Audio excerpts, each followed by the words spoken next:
Doctor Mahesh Sharma ji, Uttar Pradesh सरकार में मेरे सहयोगी मंत्री श्री अशोक कटारिया जी, माननीय विधायक श्री पंकज सिंह जी, श्री तेजपाल नागर जी, श्री धीरेन्द्र सिंह जी,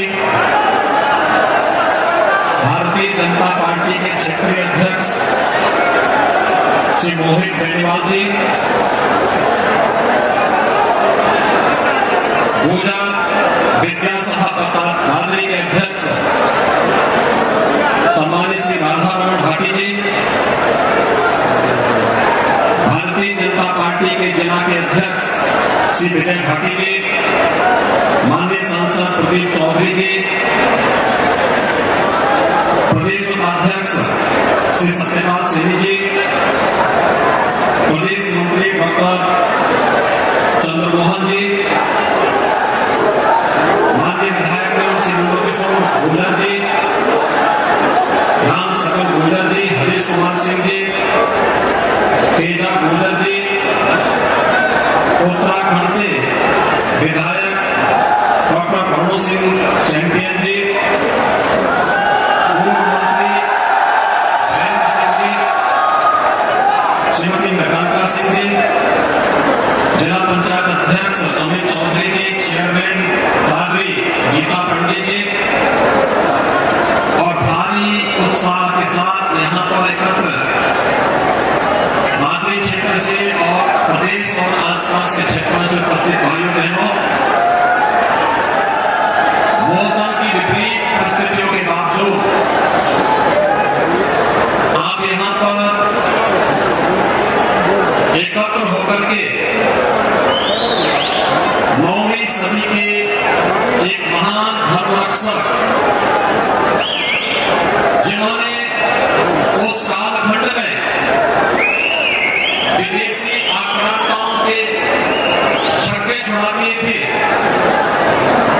ऐसे महान धर्मरक्षक सम्राट मिहिर भोज की इस प्रतिमा की भव्य उद्घाटन कार्यक्रम में आप सब इस उत्साह के साथ एकत्र हुए हैं। मैं सबसे पहले महाराज मिहिर भोज जी को कोटि कोटि नमन करते हुए आप सबका हृदय से अभिनंदन करता हूं, स्वागत करता हूं। भाइयों बहनों, कहते हैं ना कि जो कौम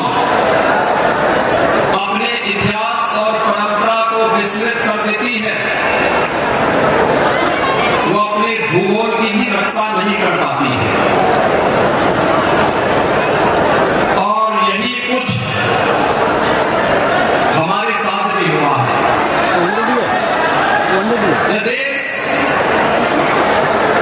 बल, बुद्धि, विद्या और पराक्रम में कभी किसी से कम नहीं था, किसी कालखंड में कम नहीं था, लेकिन क्यों पराभूत होता गया। मुझे ऐसे तमाम महापुरुषों की जानकारी है और आपको तो गौरव की अनुभूति होनी चाहिए कि उदयपुर के राजकुमार महाराज उदय सिंह की रक्षा करने के लिए पन्ना भाई ने उस कालखंड में जो बलिदान दिया था,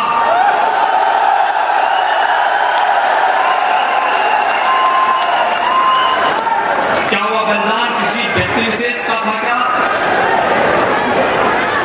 हर मां के लिए, हर पिता के लिए अपना पुत्र सबसे प्यारा होता है, लेकिन राजकुमार की रक्षा करनी है, इसके लिए अपने पुत्र को वहां पर रख करके और राजकुमार को सुरक्षित स्थान पर पहुंचा करके जो महान त्याग और बलिदान की परंपरा की है, आपको गौरव की अनुभूति करनी चाहिए कि उस महान परंपरा के आप वारिस हैं, और उस महान परंपरा के साथ जुड़ करके केवल पूरे समाज को नहीं, पूरे भारतीय समाज को गौरव की अनुभूति करनी चाहिए। कौन ऐसा भारतीय होगा जो पन्ना भाई के बलिदान पर और उनके त्याग पर गौरव की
उसमें राव उमरा सिंह और रोशन सिंह जैसे क्रांतिकारियों को कौन विस्मृत कर सकता है। याद करिए, आप लोग देश की आजादी के अमृत महोत्सव वर्ष में प्रवेश किए हैं। देश के यशस्वी प्रधानमंत्री श्री नरेंद्र मोदी जी ने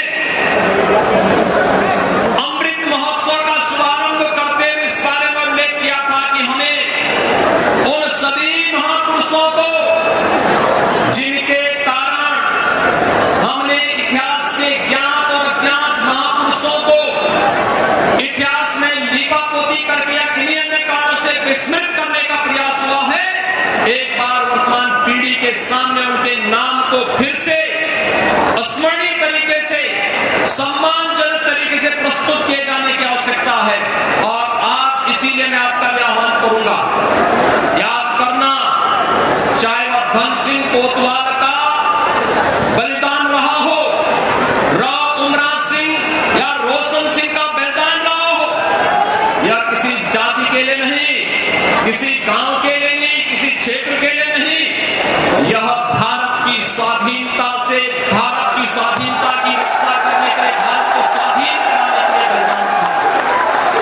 और इसलिए महापुरुषों को याद करना कि कभी भी हमें महापुरुषों को जातीय सीमाओं में कैद करने की बजाय राष्ट्र नायक के रूप में प्रस्तुत करना चाहिए, क्योंकि उन्होंने राष्ट्र के लिए अपना बलिदान दिया है, व्यक्ति के लिए नहीं, परिवार के लिए नहीं, पूरे देश के लिए बलिदान दिया है। और देश के लिए बलिदान आज की सबसे बड़ी आवश्यकता है। भाइयों बहनों, आपने पिछले कुछ दिनों में अंतर्राष्ट्रीय स्तर की कुछ घटनाओं को देखा होगा। याद करिए जिस महापुरुष के मूर्ति के लोकार्पण कार्यक्रम में हम एकत्र हुए हैं, उस महापुरुष ने कभी उस क्षेत्र में अपना आधिपत्य स्थापित किया था, और वह क्षेत्र है काबुल। अभी काबुल में आपने देखा होगा, तालिबान के लड़ाकों ने कब्जा कर लिया। कैसा अत्याचार वहां हो रहा है, अपनी जान बचा करके कैसे वहां पर रह रहे अन्य लोग कैसे अपनी जान बचा करके, जो अमेरिका का जहाज उड़ रहा था उसके कोई उसके टायर में चढ़ गया, कोई उसकी छत में चढ़ गया, और जब जहाज टेक ऑफ किया आपने देखा होगा कैसे लोग गिर रहे थे, क्या स्थिति हो रही थी। ये अराजकता पैदा करने वाले तत्व हम सबको फिर से उसी स्थिति की ओर धकेलने का प्रयास करना चाहते हैं, जहां पर जिन कारणों से देश के अंदर हमारे सामने गुलामी की स्थिति पैदा हुई थी। यह देश गुलाम क्यों हुआ? गुलामी का कारण एक ही था, क्योंकि हम बटे थे, जाति के नाम पर, क्षेत्र के आधार पर, भाषा के आधार पर और तमाम अन्य बातों के आधार पर विभाजन के कारण मुट्ठी भर आक्रांता आता था, और मुट्ठी भर आक्रांता आकर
वक्त थे।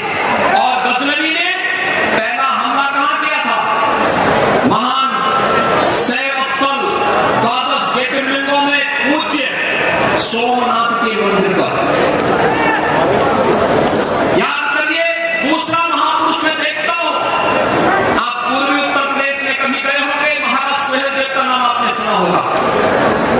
मोहम्मद गजनवी के बाद उनके उसके भांजे सालार मसूद के आक्रांत से भारत को मुक्त कराने वाला कोई महापुरुष था।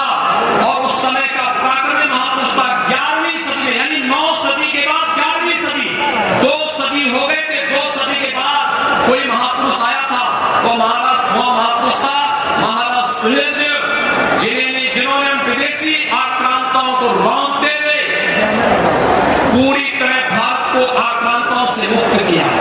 लेकिन भाइयों बहनों, इन महापुरुषों के इस त्याग और बलिदान को भारत लंबे समय तक आगे नहीं बढ़ा पाया।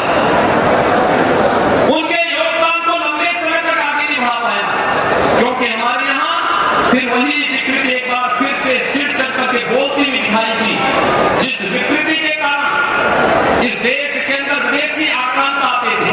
आप अभी इतिहास पढ़िए, पानीपत के युद्ध के बारे में देखिए, वहां क्या स्थिति है।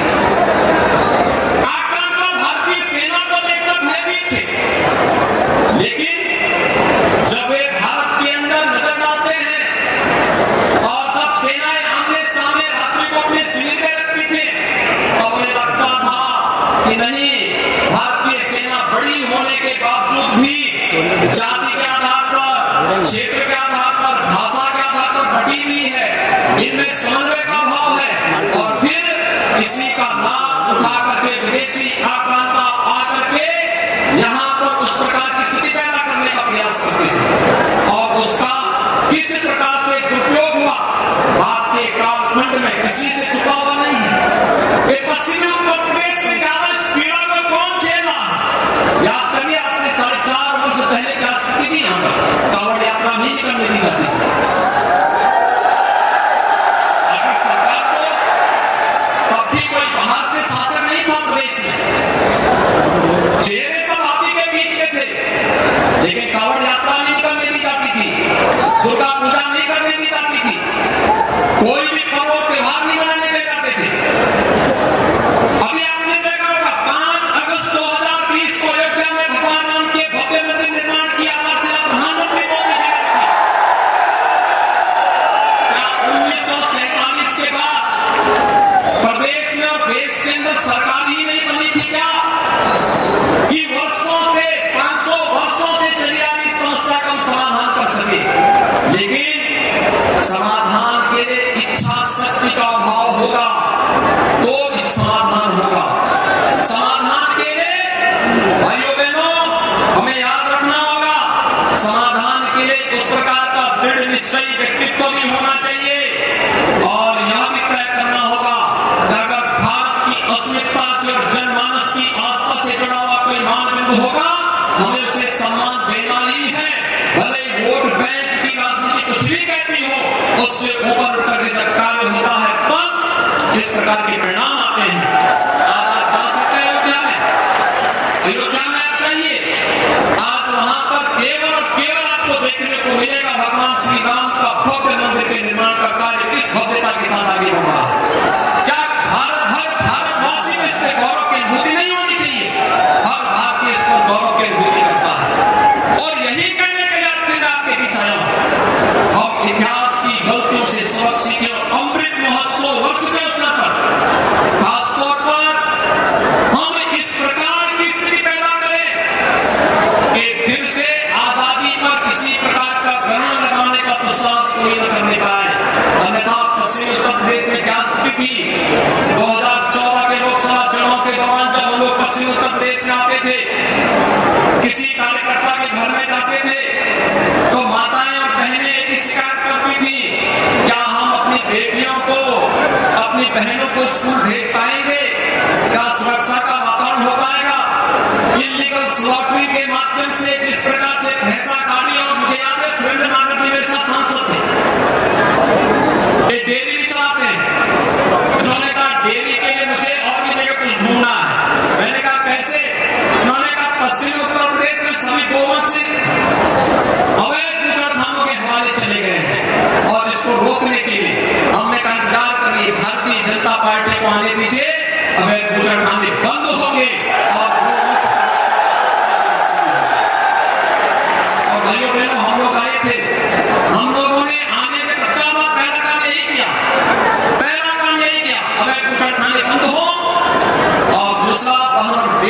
सुरक्षा की पुख्ता व्यवस्था हो।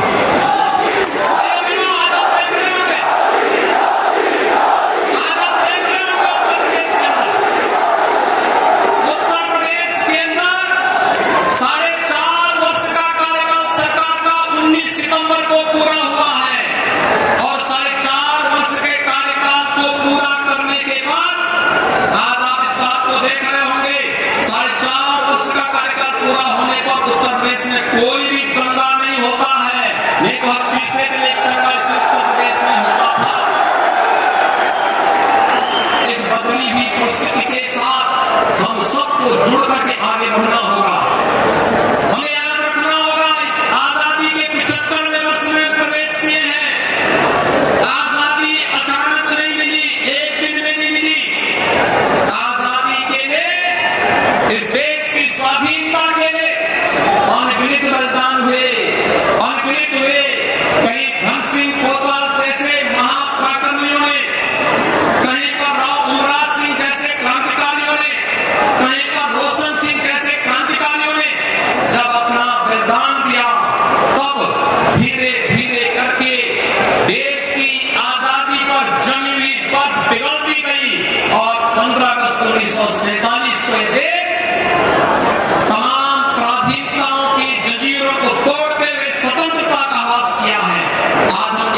इतनी बड़ी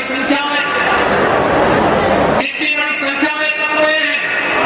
यहाँ पर आपके माननीय सांसदगण उपस्थित हैं, माननीय विधायकगण उपस्थित हैं, पूरा समुदाय एकत्र है। ये सभी लोग एकत्र हैं, इस विश्वास के साथ एकत्र हैं कि हम लोग अपने आन मान और शान की रक्षा करने के लिए जब भी आवश्यकता पड़ेगी तो कदम से कदम मिला करके चलेंगे। और इसीलिए मैं आज के अवसर पर आप सबसे अपील करूंगा,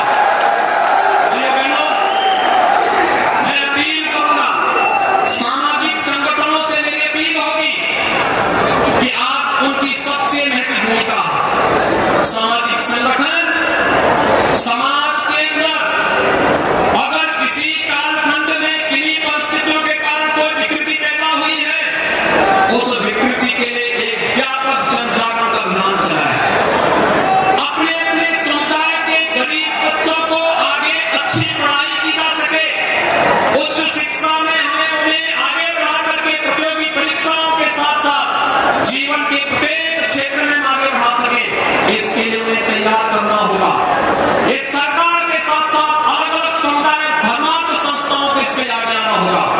और भाइयों बहनों, दूसरा, हम सबको एक बात ध्यान रखना होगा, हमारी जाति अलग हो सकती है, मत और उपासना भी अलग अलग हो सकती है, लेकिन हमें उत्तर से दक्षिण, पूरब से पश्चिम एक भारत श्रेष्ठ भारत की परिकल्पना को साकार करने के लिए हमें एक ही धर्म के साथ अपने आप को जोड़ना होगा। वह धर्म है राष्ट्र धर्म।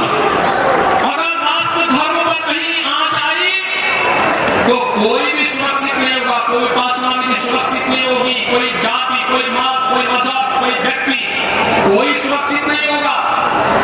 अगर हम एक गलत फहमी में रहते हैं कि देश की सुरक्षा में भले ही खतरा आ जाए हम सुरक्षित हो जाएंगे, ये हमारी गलत फहमी होगी। हमें याद करना होगा एक ही धर्म, और वह है राष्ट्र धर्म। और राष्ट्र धर्म के लिए हम सबको अपने आप को आगे बढ़ाना होगा।